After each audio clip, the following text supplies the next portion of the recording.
오늘의 말씀은 요한복음 제7장 1절에서 9절까지 말씀입니다. 봉독하겠습니다.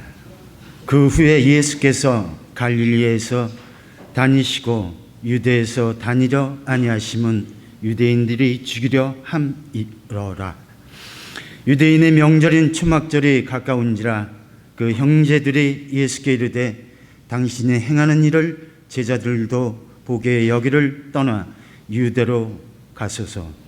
스스로 나타나기를 구하면서 묻혀서 일하는 사람이 없나니 이 일을 행하려 하거든 자신을 세상에 나타내소서 하니 이는 그 형제들까지도 예수를 믿지 아니함이로라. 예수께서 이르시되 내 때는 아직 이르지 아니하였거니와 너희 때는 늘 준비되어 있느니라. 세상이 너희를 미워하지 아니하되 나를 미워하나니 이는 내가 세상의 일들을 악하다고 증언함이라. 너희는 명절에 올라가라. 내 때가 아직 차지 못하였으니 나는 이 명절에 아직 올라가지 아니하노라. 이 말씀을 하시고 갈릴리에 머물러 계시니라. 아멘. 잠깐만. 제가 김종태 형제님 하면 여러분들이 모두가 사랑합니다.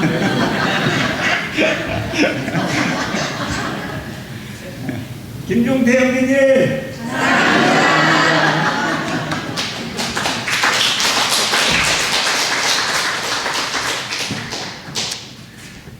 제가 충주에 갔어요. 지난주에 충주 한가족교회 갔는데 한 분이 내가 나오니까 이진행 목사님 그래요. 그래서 쳐다보니까 전 교인이 사랑합니다 하는데 빨간 하트를 전부 다 그렸어요. 빨간색 하트를 가지고 있다가 와 사랑합니다 하면서 그것을 흔드는 거예요.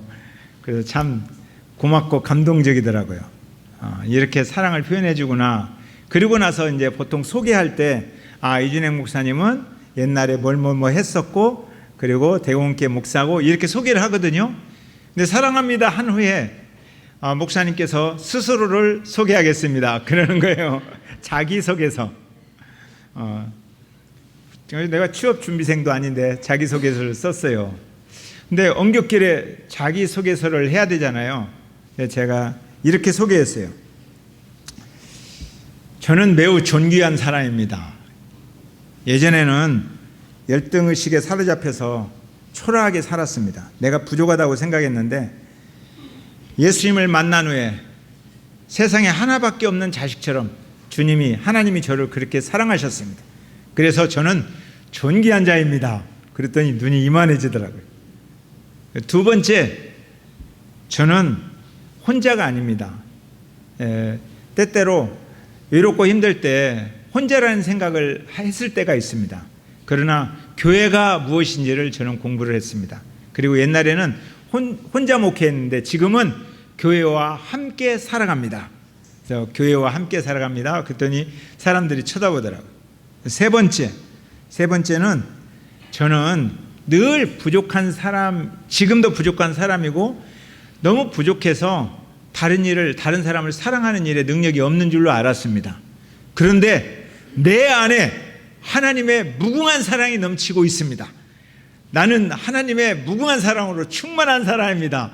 그러면서 여러분들이 저를 기다리면서 생각한 것보다도 훨씬 더 제가 괜찮은 사람입니다. 박수를 막 쳤어요. 막 박수를 쳤어요. 설교를 했거든요. 그리고 피드백 시간에 목사님이 탁 나오시는 거예요. 목사님이 먼저 자기를 나누려고. 그래서 설교에 무슨 은혜를 받았나 하고 저는 귀를 기울이는데 그분이 설교 이야기는 하나도 안 하고 그러는 거예요. 저는 늘 초라하게 살았습니다. 그러는 거예요. 늘 초라한 삶을 살았습니다. 그런데 오늘부터는 존귀한 자로 당당하게 살고 싶습니다. 그러더라고요. 그리고 저는 목회하면서 늘 혼자 목회한다고 생각하고 힘들었습니다. 그런데 오늘부터는 교회와 함께 살겠습니다. 그러더라고요. 그리고 저는 열등의식이 찌들어서 어디 가서 내가 막 하나님의 사랑으로 충만하게 다른 사람을 사랑할 수 있다는 그 생각을 별로 못 해봤습니다. 하나님의 사랑 앞에서 울기는 울었는데 내가 그런 사랑을 해볼 거라고 생각을 못 했습니다. 그런데 오늘부터는 하나님의 사랑이 내 안에서 흘러 넘치고 있음을 기억하겠습니다. 저도 여러분이 생각하는 것보다 더 괜찮은 사람으로 살겠습니다. 그러더라고요. 그러니까 설교도 은혜 받았겠죠. 말은 안 하지만. 근데 자기소개서의 은혜를 받은 것 같아요. 여러분도 마찬가지입니다. 여러분도 좀 내가 누구인가를 이렇게 내가 누구인가 자기 정체성에 대해서 당당하게 주장하며 살았으면 좋겠습니다. 그래서 우리 집사님들이 서로 인사를 나누십시오. 이런 인사. 집사님, 나는요 집사님이 생각하는 것보다 더 훨씬 더 괜찮은 사람입니다. 한번 인사를 나누세요.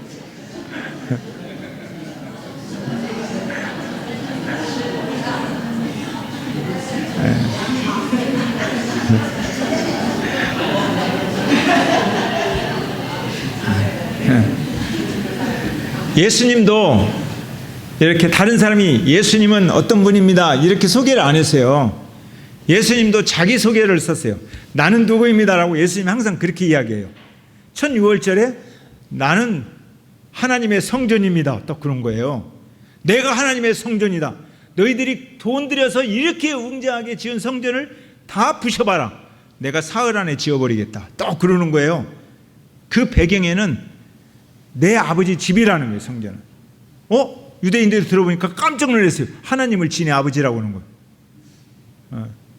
그리고 그 다음 6월절에는 여러분들이 잘 지키는 이 안식일의 제도와 형식에 꽉 갇혀있는 여러분들을 향해서 내가 말합니다. 내가 안식일의 주인이요.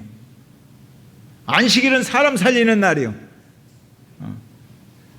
하나님이 일하니까 안식일에 나도 일하는 거예요. 우리 아버지가 일하니까 하나님을 아버지라고 하네. 저런 싸가지. 그러면서 기분 나빠했어요.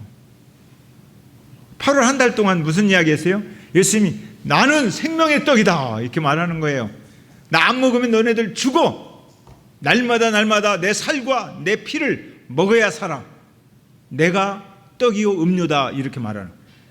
아버지께서 보내셨으니까 너네들이 하나님 일을 한다면 나를 믿어야 돼. 하나님으로부터 온 나를. 그러니까 유대인들이 그런 이야기를 듣고 죽이려고 했어요. 하나님을 아버지라고 하다니 죽이자. 1절 한번 읽어보세요. 1절. 자, 시작.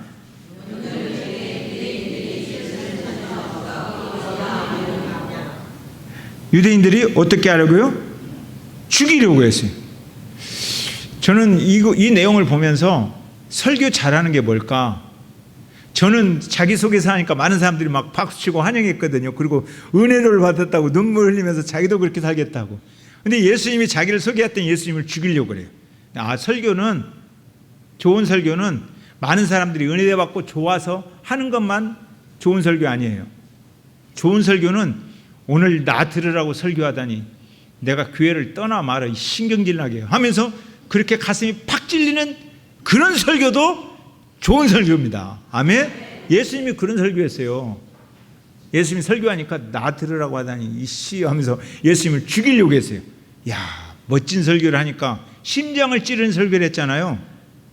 그런 설교. 그러니까 죽이려고 하니까 예수님이 갈릴리 안 올라가는 거예요. 유대에 안 올라가는 거예요. 왜냐하면 갈릴리의 사람들도 예수님을 좋아하진 않아요.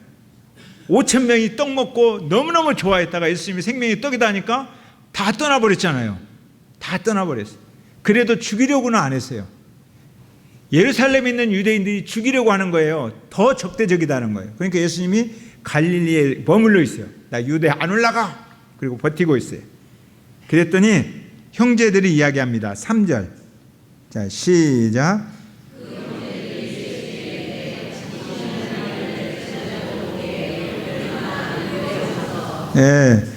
당신이 행하시는 일, 그 멋있는 일, 그것을 많은 사람들이 눈에 보고 와 놀라도록 어디 올라가라는 거예요? 예루살렘으로 올라가라는 거예요. 왜요? 이때가 초막절입니다. 초막절은 명절이에요. 그래서 많은 사람들이 예루살렘에 올라가서 예수님께서 광야에서 살 때에 유대인들이 광야에서 살 때에 얼마나 힘들었어요. 그런데 거기에 만나가 내리고 하나님이 은혜를 주고 그곳에서도 추수를 했어요. 그것을 기억하면서 광야에다 나가서 텐트를 치고 초막을 치고 일주일을 사는 거예요. 일주일 산 다음에 돌아와서 추수감사절, 하나님이 이렇게 은혜를 베풀었다 하고 하나님께 감사하는 추수감사절이 초막절이에요. 그래서 많은 사람들이 예루살렘에 올라와요. 그러니까 형제들이 당신도 올라가세요. 그래요. 형도 올라가세요. 4절 왜 올라가라고 했는지 보세요. 4절 시작.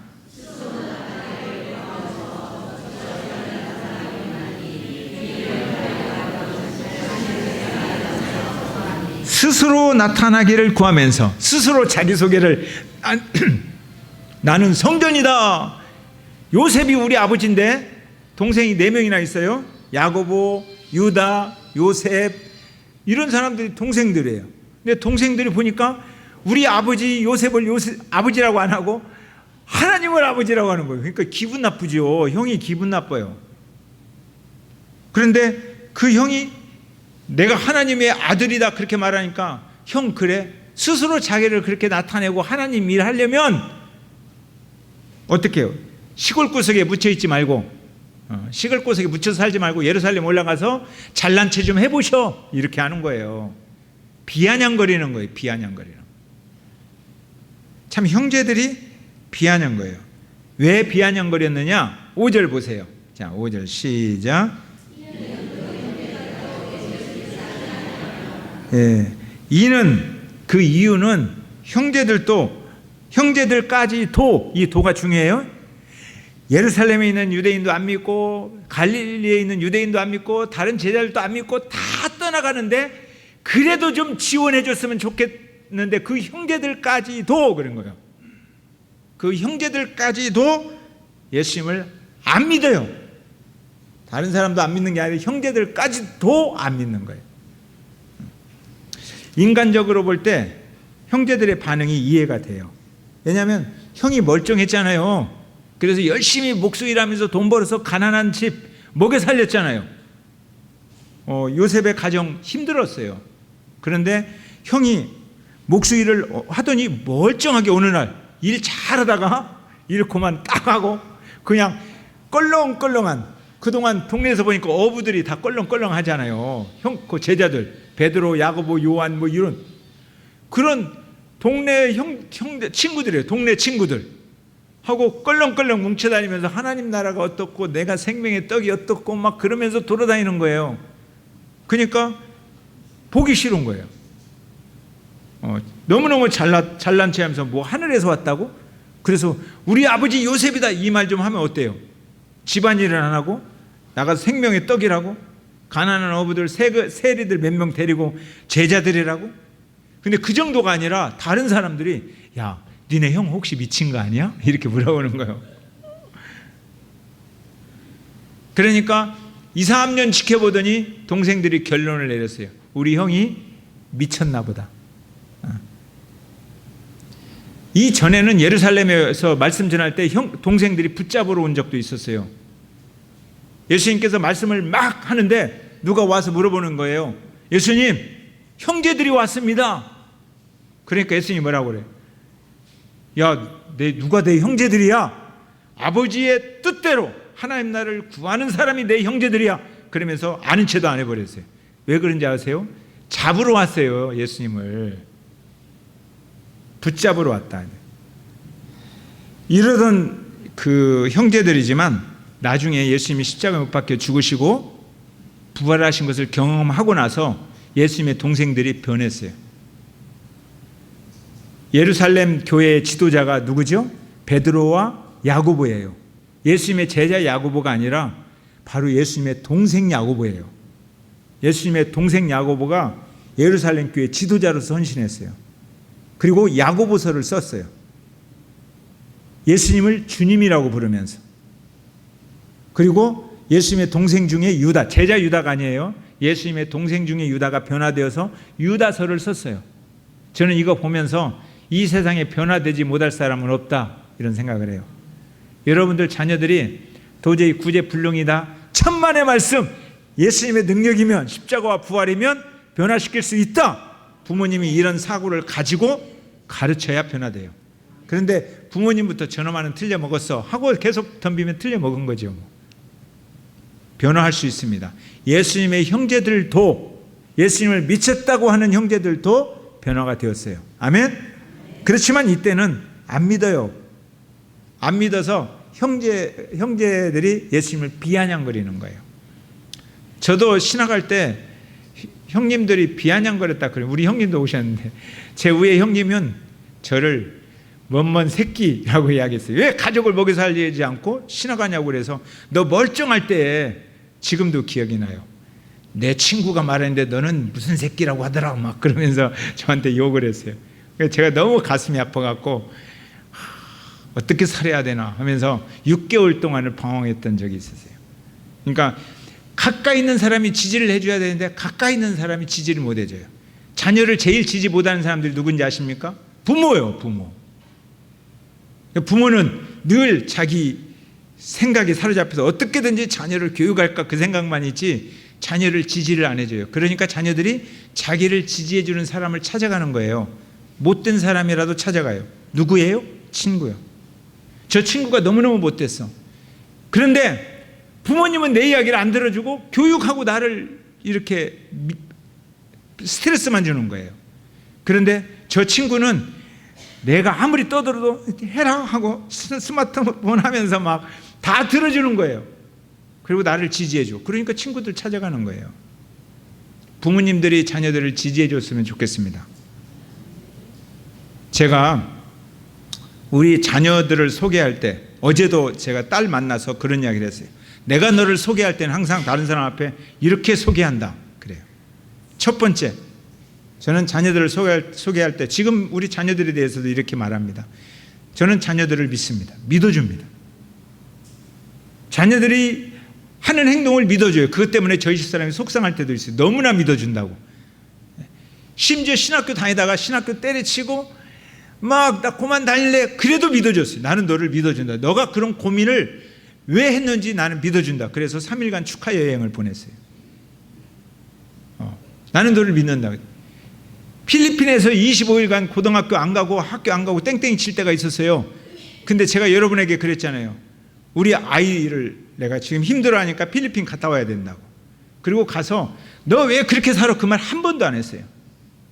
그냥 나는 네가 왜 그런 고민을 하는지 그거 알고 싶어. 너하고 이야기하러 왔어. 내가 네 인생 잡아주려고 온 게 아니고 데려가려고 온 것도 아니야. 너 이야기 들으러 왔어.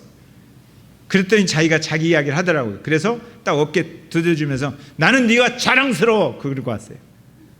그러니까 제가 두 번째 하는 이야기, 어디 가서나 저는 자녀들을 자랑스러워합니다.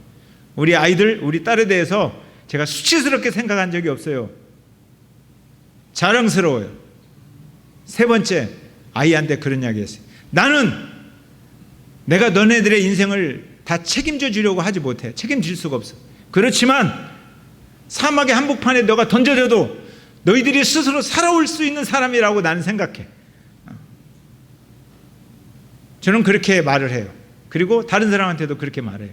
마음으로 어쩔 때는 아이고 저거 어떻게, 그러면서도 제가 말을 그렇게 해요. 믿어준다는 거예요. 왜요? 그 믿음, 그 자랑스러움, 그러한 신뢰, 전폭적인 지지가 사람을 변화시킨다는 거예요. 여러분의 자녀를 여러분들이 그렇게 믿어주고 예수 그리스도의 이름으로 십자가와 부활의 능력으로 변화시킬 줄로 믿어야 되는 거예요. 너는 틀려먹었어가 아니라 너는 변화될 수 있어. 예수 그리스도의 십자가와 부활로. 아멘. 이렇게 변화될 수 있어요. 이 사람들이 변화되었어요. 형생들이. 그러나 이때는 변화가 안 됐어요. 이때는 예수님을 조롱하고 있습니다. 6절 한번 읽어보세요. 자, 6절. 자, 시작.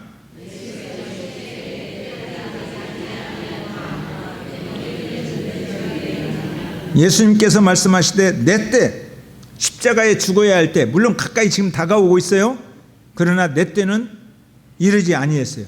그러니까 내가 예루살렘 올라가면 예루살렘 사람들이 환영하지 않아요. 아직 아니니까. 그러나 그때는 십자가에 죽어야 할 때를 예수님이 결정하시는 거예요. 그러나 너네들은 괜찮아. 너네들 때는 언제나 준비되어 있어. 예루살렘 올라가면 너네들은 아주 많은 사람이 환영할 거야. 왜냐? 7절. 자, 시작.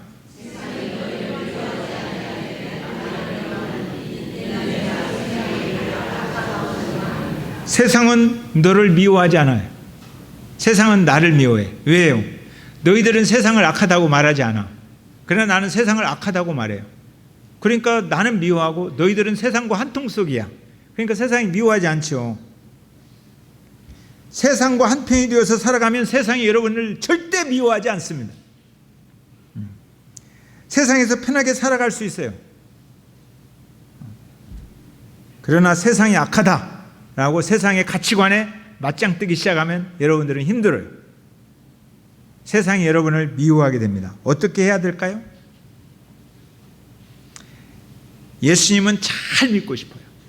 정말 인 크라이스트, 그리스도인으로서 명확하게 살고 싶어요. 여러분들이. 그러나 세상으로부터, 직장으로부터 왕따는 당하기 싫어요.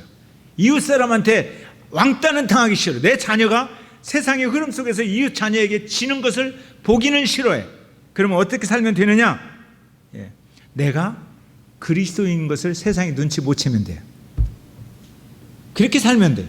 그래서 적당하게, 대충대충, 어설프게, 약간 거리를 두면서 그렇게 살게 돼요. 그러면 직장 10년쯤 다닌 다음에 어느 날 갑자기 이런 이야기를 들을 수가 있어요. 너도 교회 다녔었냐? 어이, 몰랐어. 한 10년쯤 같이 산 사람이 그렇게 하는 거예요. 너 교회 다녔었어? 그런데 그렇게 막 나랑 어울려서 술 하고 막 그렇게 하고 그렇게 재밌게 살았어? 아, 나 진짜 몰랐네. 이런 소리 들으면 미움받을 일이 없습니다. 왜냐하면 세상하고 똑같으니까. 교회는 다니지만 세상이다 이 말이에요. 그러니까 너는 항상 환영받아, 너희들은. 그러나 나는 세상이 눈치를 탁 챘어. 왜요? 자기 소개서가 뚜렷한 사람이에요. 예수님은 자기를 정확하게 소개하는 거예요. 나는 이런 사람이다 라고 말을 하는 거예요. 나는 아버지에게 소속되었다. 하나님의 아들이다. 나는 존귀한 사람이야. 하늘의 명예를 가지고 사는 사람이야. 이렇게 말하는 거예요. 나는 대공원교회를 다니는 대공원교회 집사야. 대공원교회와 함께 사는 사람이야. 이렇게 당당하게 말을 하고 여러분들이 소개를 이렇게 한다면 예수 안 믿는 사람은 야, 그래도 한 번씩 빠져서 우리랑 놀러 가야지. 저기 산에 등산도 하고, 아이씨, 너 너무 그렇게 살아 하면서 미움을 받게 될지도 몰라요. 나는 하나님의 나라다. 나는 하나님의 사랑으로 사는 거야. 그러면서 세상과 타협하지 않는 사람, 이런 사람을 그리스도인이라고 하는 거예요. 그리스도의 명령과 그리스도의 정신으로 살아가는 거예요. 예수님은 지금도 살아계신 겁니다. 역사의 주인이세요. 지금도 살아계셔요. 그래서 절대 진리가 있어요. 교회 안에 일한 예수 그리스도의 이름으로 살아야 되는데 많은 사람들이 세상의 기업, 세상의 어떤 철학, 세상의 원리를 가지고 와서 복음 위에 놓는 거예요. 세상의 이념을 가지고 와서 복음 위에 놓는 거예요. 그래서 복음이 세상의 철학을 완성시키고 복음이 어떤 이념을 완성시키고 그렇게 해석을 하는 거예요.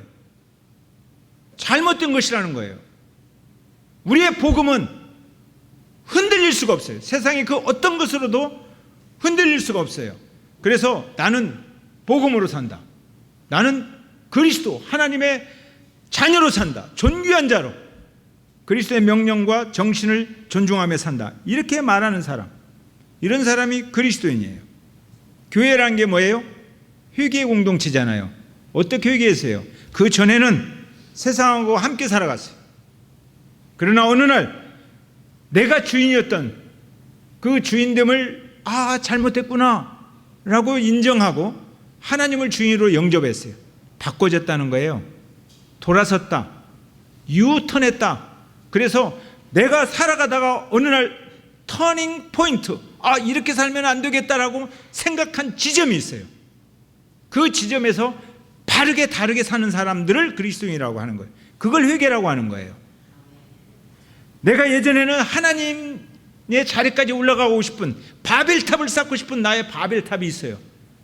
바벨탑을 쌓다가 어느 날 이게 아니었구나, 이 교만함을 탁 꺾고 나서 스스로 그 바벨탑에서 내려와서 하나님 앞에 엎드리는 거예요.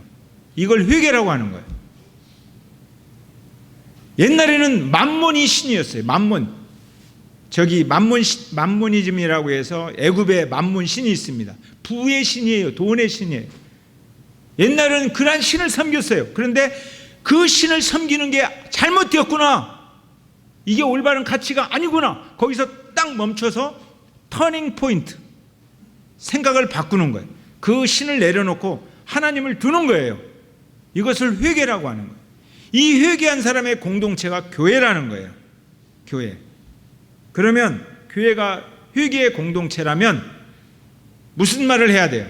그렇게 살았던 것이 잘못되었다라고 말을 해야 되잖아요. 당신 그렇게 사는 것이 잘못되었습니다, 이렇게 말하는. 그러니까 세상이 악하다. 옛날에 육신의 정욕과 안목의 정욕과 이생의 자랑으로 이런 탑을 쌓으려고 했던 내 삶이 잘못되었다. 그러니까 당신 육신의 정욕과 이생의 자랑, 육신의 정욕, 이런 것을 채우기 위해서 예수 그리스도의 이름을 가지고 와서 이런 더 높은 탑을 쌓으려고 하는 거, 그게 아니라 이걸 무너뜨리고 예수 그리스도의 정신과 그 명령을 따라 서로를 사랑하며, 내가 너를 이기려고 사는 게 아니라 사람과 사람의 사이를 이어주며 하나님의 정신을 너에게 쏟아주며 너를 살려내려고 산다, 이런 정신으로 바꾸지 할 거 아니에요. 이렇게 말을 해야 돼요. 이렇게 말하는 사람이 그리스도인이다. 아멘? 이것을 어떻게 해야 돼요? 날마다예요.